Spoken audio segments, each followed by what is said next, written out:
What's up, YouTube? This is Too Raw for TV. So, the mainstream media, sports media, they love to use certain players when it's convenient for them to downplay players of the past when that's part of the agenda. So, you see right here, Stathead basketball. You see Westbrook over Thomas easily.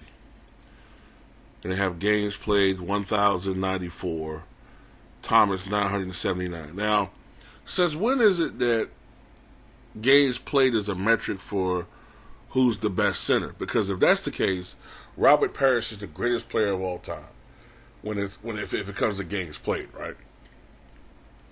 Points per game, Russ 22.4, Thomas 19.2.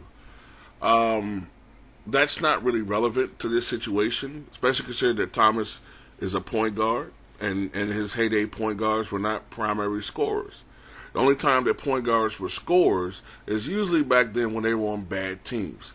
Hence why Nate Archibald, when he was playing with the Kansas City Omaha Kings, was putting up 27, 28, 34, 26 on bad teams. But when he got on a good team, when he was playing with Larry Bird and the Boston Celtics, what was he averaging? 17, 18. So why would you be putting up big numbers on good teams? Whereas Russ, the offense was running through him a lot of his career, especially after Durant left and with Washington, and hell, for most of his career, right?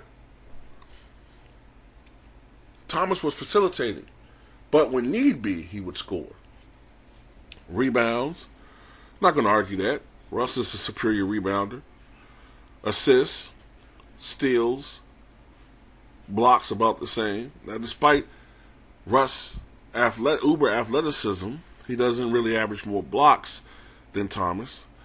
Field goal percentage in Thomas's favor. 3-point percentage, they're both low. I don't know why they're putting it like it's a win for Russ when comparable to Russ's era, his 3-point percentage is terrible. Whereas comparable to Thomas's era, his 3-point percentage was pedestrian to average. Free throw percentage, Russ has a slight edge, though over the last few years, Russ has become a lot more unpredictable and reliable. Effective field goal percentage, BPM, VORP,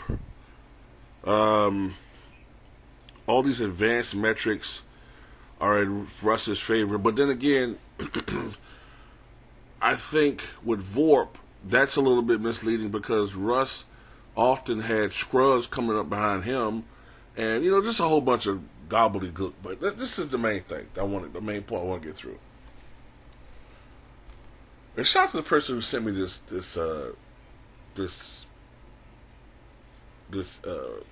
stat, by the way. Somebody created. It's funny.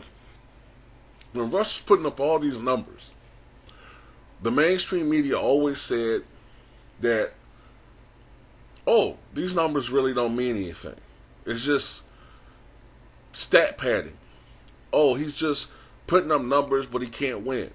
That's not something they said by Isaiah Thomas, right? After 85. Isaiah Thomas led the Pistons, right, to the 86, the 88 finals, 89 finals, and the 90 finals. And they were in the conference finals all three of those years, obviously, and in 87 and 91. Russ wasn't doing that, and I love Russell Westbrook. But we got to call a spade a spade. And also, ain't this the same dude that Shannon Sharp and Skip was saying not even a Hall of Famer? Remember that? They're saying this guy's not even a Hall of Famer. He's not even top 75. Now all of a sudden when it's convenient, you put his numbers up there to try to bring down Isaiah Thomas. That's not cool, man. That's not cool. But anyway, we all know who the superior guy is. We do. So anyway, it don't make no sense. And we know the deal.